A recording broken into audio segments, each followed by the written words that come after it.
Hello, welcome to Liquid Light Tarot. My name is Leah. I'm going to be doing your reading. And this is a reading intended for the Sun, Moon, Rising, Venus, or North Node of Scorpio. Hello, Scorpio. And so for this reading, I'm going to be pulling an archetype. Sorry, my voice always seems to go whenever I start reading. So an archetype card to see where you're standing right now, like what archetype you're most embodying right now, Scorpio. Please take what resonates and leave the rest. And yeah, so I'm going to let this reading guide me. I'm not going to specifically pinpoint in a specific area of life. So that being said, let's get right into it. Let's see Scorpio right now, please, Spirit. Spirit, align me with the collective of Scorpio and show me what archetype is Scorpio most in right now. That's too many. The Shaman. The Shaman.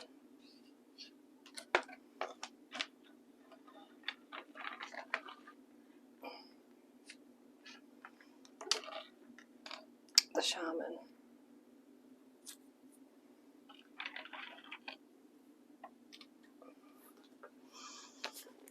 Alright, Scorpio, let me grab the book. I'm just going to read from the book. I just have to find it. It's on page 35.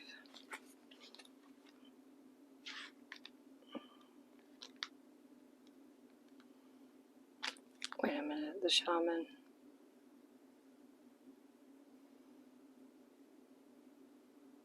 '93. Okay, so it says 3 archetypal ingredients constitute the shaman, and all must be present in order to reveal its magic. The shaman is activated by long-standing and diligent study. The mentor. Second, its orientation is generously and accurately aimed toward the healing of the self and the culture. And third, the shaman has a knack for finding doorways to the other world, allowing psychic visions and old magic to leak into this world. In this way, the shaman is a master who bridges the everyday and the sacred, revealing potent power needed desperately in our time. Yet where there is power, there is shadow. So the shaman must be vigilant in studying their darkness. This card reminds us that the force of healing is ultimately not our own. We must shape it and share it with the world. Wow, that's brilliant. All right, Scorpio. I'd like to get a vibe check for Scorpio, please.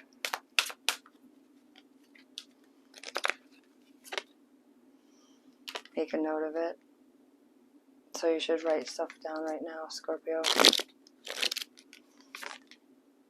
Or a cleanse. Yeah, you need to take a salt, like an Epsom salt bath. And when you do it, make the intention of a cleansing being done. And listen to your heart. Let your heart guide you more, Scorpio. Definitely cleanse your aura, because being a water sign, you pick up a lot of energies that aren't yours. And it's really important that you cleanse yourself, because when you hold on to those energies, they affect your life and they affect your choices and such. I'm going to pull some of these it's called, oh wow, I had other cards in there. It's called where are my cards? Hold on just a second. It's the Gateway of Light activation. And I want to pull a couple of those for you. Okay. For Scorpio.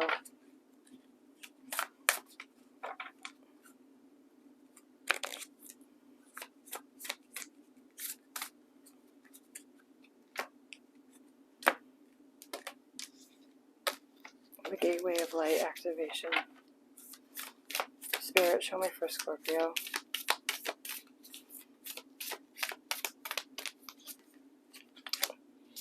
Order of Melchizedek. There's no way I'm saying that right. Okay. Scorpio, you got the Akashic Stargate. That's beautiful.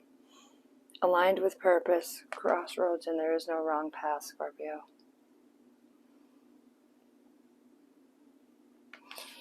So it's like, all you need to do, dear, is you're being asked to write stuff down because I believe that it will help others. Maybe you could share it. And also it helps you when you look back and upon your reflection. The Order of Melchizedek. It says, embraced by light, mission uncovered, don't give up. It's pronounced Melchizedek. Melchizedek. Its name means King of Righteousness. It's the first high priest mentioned in the Bible, the one who initiated all the great teachers that followed him. He is a mentor in several Abrahamic texts, including the Dead Sea Scrolls. An ancient gatekeeper of light who is dedicated to helping all those walking the spiritual path to take the initiatory steps to align with the light. The best way to describe this great being is a wizard. Yeah, and you got Shaman too.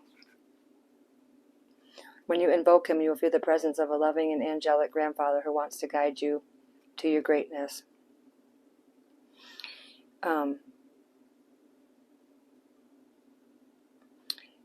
The Order of Melchizedek, which was mentioned by Jesus in the New Testament, is a divine order of very high-frequency light beings, angels, and masters who are working together as an energetic force dedicated to lighting up and outshining all darkness and bringing a greater balance of masculine and feminine energies to the earth. When you're feeling challenged by something that feels like a big life lesson, call on the Order of Melchizedek. Light bearers, angelic beings, and cosmic guides, thank you for enveloping me in your brilliant crystal clear light. And then the Akashic Stargate.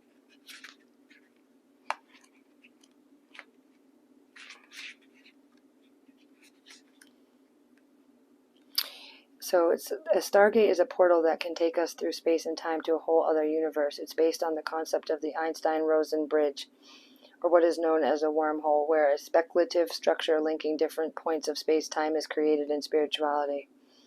A Stargate is less about traveling on the physical, three-dimensional level and more about making progress on the spiritual. A feature of many of the spiritual traditions is the idea that all of us have a Stargate in our heart that connects us with the central lattice of consciousness.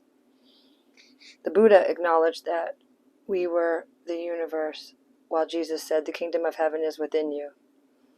The Akashic Stargate transports us to a space where we are given the opportunity to make a decision to accelerate the realization of our life purpose. Visualize yourself at a crossroads. Tune into the direction that feels most joyful, light, and loving. Imagine yourself walking that road. See all that it brings to you. It says, whenever the Akashic Stargate is presented to you, it's because you're at a critical point on your journey. You have the opportunity to move into a particular direction, and you have to make a decision. This can feel overwhelming, and you may be waiting for someone or something to make the decision for you. But you aren't here to walk a path that was set for you. You're here to walk a path that you have chosen. The next phase of your journey cannot unfold until you decide which way to go. Know that whatever direction you take and whatever decision you make, you'll always be on the right path. No matter how you get there, you'll always end up in a similar space. Also know that purpose isn't about doing your duty. It's about living life and experiencing joy. Yeah, that's amazing. So I think once you have your aura cleansed with a salt bath, you'll be able to better decide. And isn't that beautiful? That card, just absolutely stunning. So Scorpio, that's intense, but of course it is, right? For Scorpio, could I get a couple of these cards to resonate with the reading? What's going on with Scorpio? Get some rest.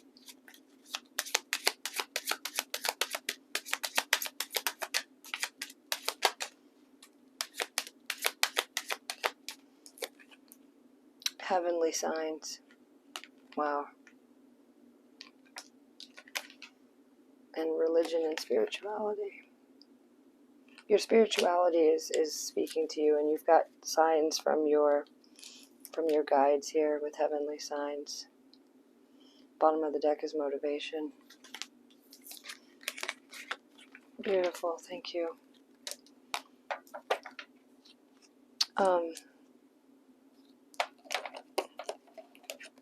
I'm going to get a crystal for Scorpio.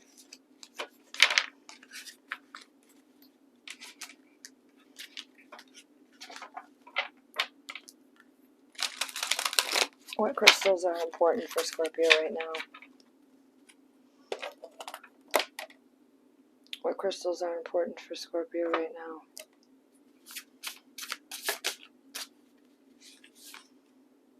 Raw morganite. Raw morganite. Raw morganite.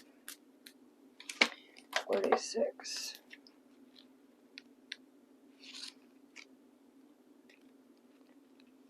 So raw morganite is sensitivity, gentleness, empath, compassion, the gift of vulnerability and self-forgiveness. No matter how hard the rock, over time water can alter it, making a path where there was none before. The appearance of this crystal is a sign that there is time for you, that this is a time for you to embrace your sensitivity and gentleness. There is no need to be forceful when you can simply be open to what you are entitled to receive. Allow yourself to be vulnerable as this crystal spirit appears in raw, unpolished form, finding strength in knowing that you do not have to engage in battles that serve no one. You are able to handle whatever dramas are in front of you right now. Your exquisite sensitivity will serve you well, for it allows you to see things as they are. The conscious universe will be gentle with you, and the raw morganite spirit is here to let you know that you are not alone. You have a solid foundation beneath you. Express your gifts of empathy and compassion. You are stronger than you know. That's beautiful. You're stronger than you know. Alright, so let's get some tarot cards going for Scorpio, shall we? I'm going to use, am I using this one? Yeah.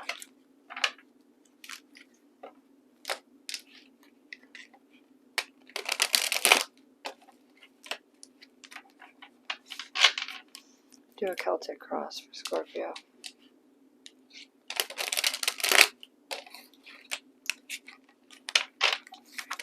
Show me what's going on with Scorpio. The Emperor wanted to come out, so that's the overall. You have complete and utter reign of your life, which I'm sure you know that already, but the Emperor is coming out pretty forcefully here. Spirit guides Scorpio, collective of Scorpio. What do we have here? So we open up with the Seven of Swords, hope, reflection. So it's like you're coming out of a rebirth, a death, rebirth cycle. Out of this coffin, there's a lot of wisdom. Because you've lived so many lives in experience. Yeah, there's a lot here that's making you mentally numb. It's like, it's very hard for you to go through, and it's hurting you. The Nine of Swords, yeah. But I noticed the book. There's almost, it's like there's too much going on in your head, in your head space. It's causing you to feel forlorn and apathetic. So sometimes it's like you just don't even want to deal with it.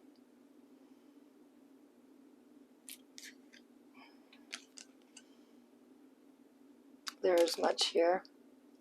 The Three of Pentacles, it's all about growth and rebirth, and it seems like a big deal. Like it seems hard is what I'm getting at, what I'm feeling. It seems like it's a hard task to water your growth, but don't be shy with it. The Queen of Pentacles, yeah, you have so much abundance and huge amount of tenacity.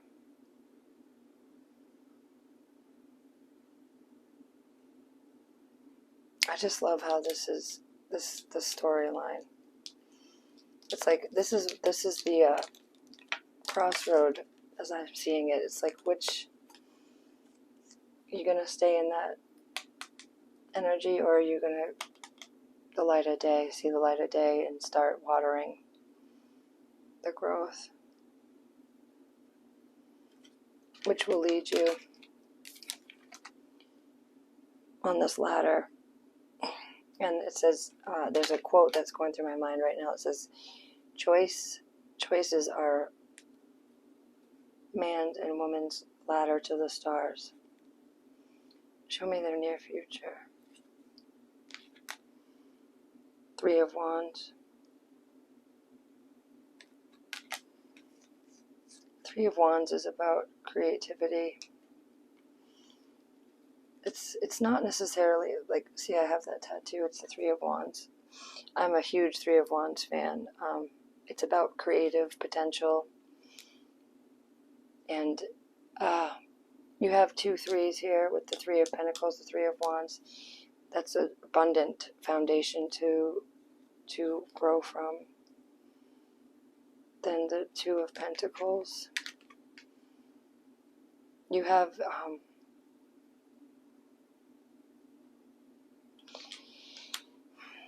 you've seen yourself. You've stood eye to eye with yourself here.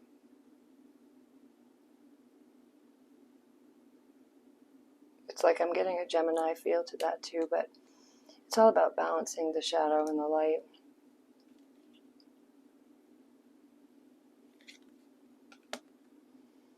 The Knight of Swords. You have a lot to share.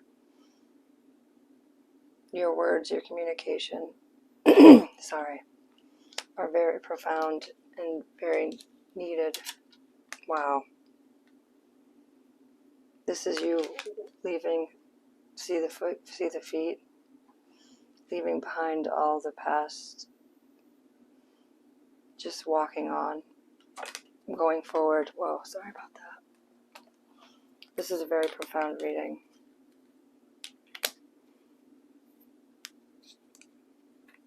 And the last card is the Empress. Wow. So this is all about receptivity, staying in your power, just allowing yourself to be open to things. You definitely need that aura cleanse, and you should embrace your vulnerability, and you do have some sort of pure pair here, because the Emperor came out at the very beginning. And so the Emperor and the Empress. And then this Two of Pentacles. It's almost, okay, it can be, I'm getting this in one of two ways. It's not necessarily about a counterpart, okay? It could very well be, like once you open up your world to actually grow the newness and stop like holding on to past, like, and lamenting and letting your head get full of those kind of thoughts that keep you clouded. You'll be able to light the way for yourself and so many others. So it could be just you, but I don't mean just, like it's light. It's not. It's amazing. What I mean is you, your darkness and your light coming into unity. Or it could very well be that you will get a counterpart that will be a reflection of you. Alright, Scorpio, you got reflect. May you discern and distill. That's a gorgeous card. When you do that aura cleanse, when you take that salt bath, you'll be able to reflect better. May the sea deepen your faith. This is believe. You got to believe in yourself more. And ease. May it be effortless. Be gentle with yourself and know that you are so full of depth of, may you immerse and go deeper. You are so full of the depths here of experience. It's all within you. There's a lot that you can learn from yourself. And that's when you go within. The wisdom of the night. I'm going to get a couple for Scorpio. Loyalty.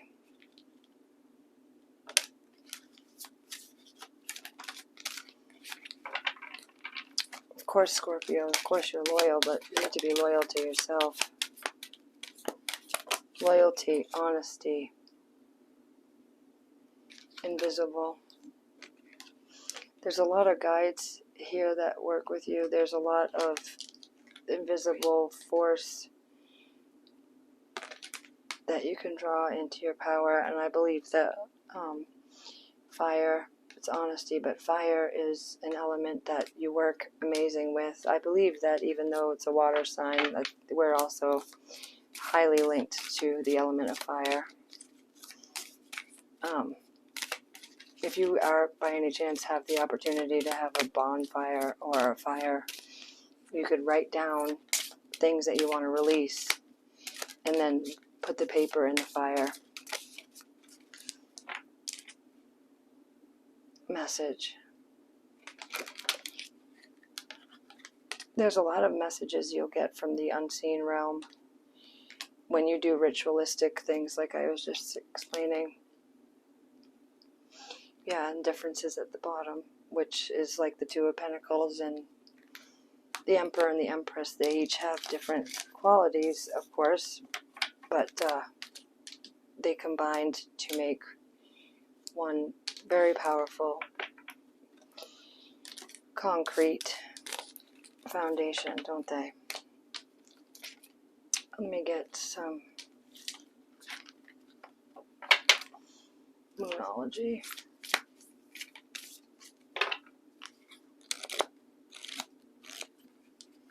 Scorpio. Cool your emotions.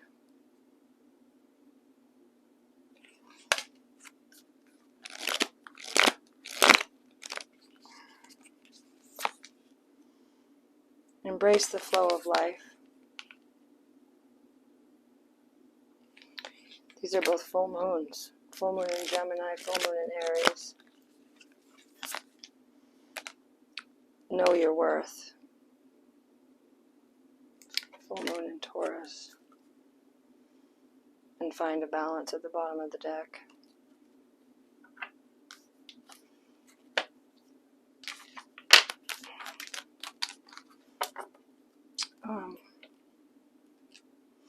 Know your worth, Scorpio. Yeah, that's really important. Could I get some for Scorpio? The Shaman.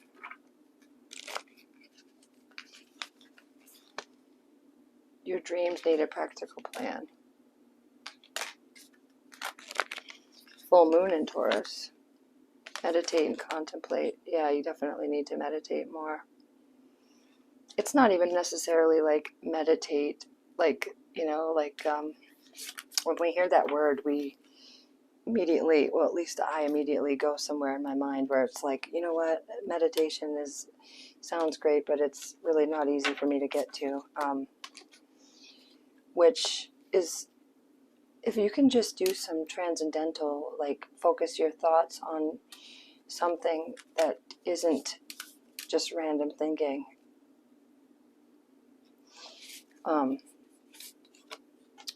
like a picture or anything, like, I just know that it's important and it aligns your energetic being, which your energetic being is massive. These are the Oracle of the Armeti, and that one came out fast. I consume only my fair share. I love how it's got the two, the angel and the devil type, and then her third eye. That's freaking badass in the triangle. I'm just going to see what it says. I consume only my fair share. Yeah. I consume only my fair share. I should have been more prepared. I'm sorry. I don't know where I'll find it eventually. My bad. I consume only my fair share.